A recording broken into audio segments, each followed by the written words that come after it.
What's up guys? Today I'm going to teach you how to drop in on a ramp. You don't want to start out on something huge like this, so we're going to move over to the bank. If you have a bank with a little ledge on top, that is perfect. But first off, we're going to start off on this tiny little bank.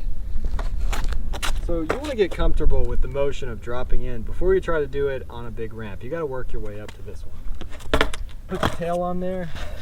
You're going to stomp your front foot down. Push all your weight onto your front foot and roll it. So after you've got it on something tiny like that, you're going to work your way up. If you have a ledge on the top of the bank, it's going to feel more like dropping into a ramp because that ramp is almost vertical on top. So it's just going to feel, it's going to get you ready a little faster.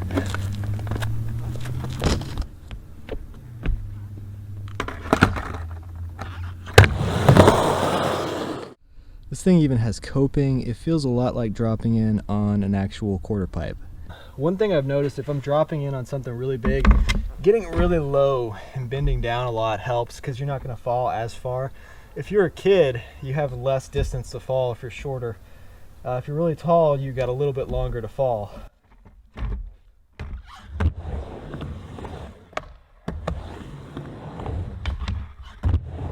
Sometimes tail stalls can even be easier, so you might want to try doing some tail stalls first in the ramp. It's mostly about keeping your shoulders and your weight over your front bolts, putting all your weight on your front bolts and not leaning too far back. So after that, we're going to move on to an actual quarter pipe. This thing is about 6 feet tall. It's a lot steeper than the bank. If you have smaller quarter pipes at your local skate park, then work your way up. Go from the smallest to the biggest. With this one, you really have to make sure you push all your weight on your front foot, because if not, you're going to be doing this manual wheelie thing down and you're just going to fall on your back into the ramp. With a ramp like this, it's made of wood and skate light, you're kind of just going to slide down. It's not going to hurt that bad. You should probably have a helmet on if you've never done it before.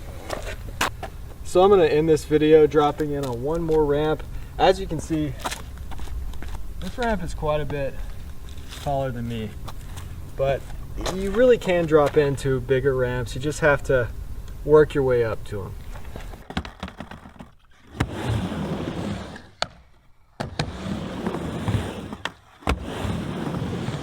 So I really hope you guys enjoyed this video. If you like this kind of content, reviews, tutorials, and videos about what I'm learning as I grow as a skateboarder, hit that subscribe button, and thanks for watching.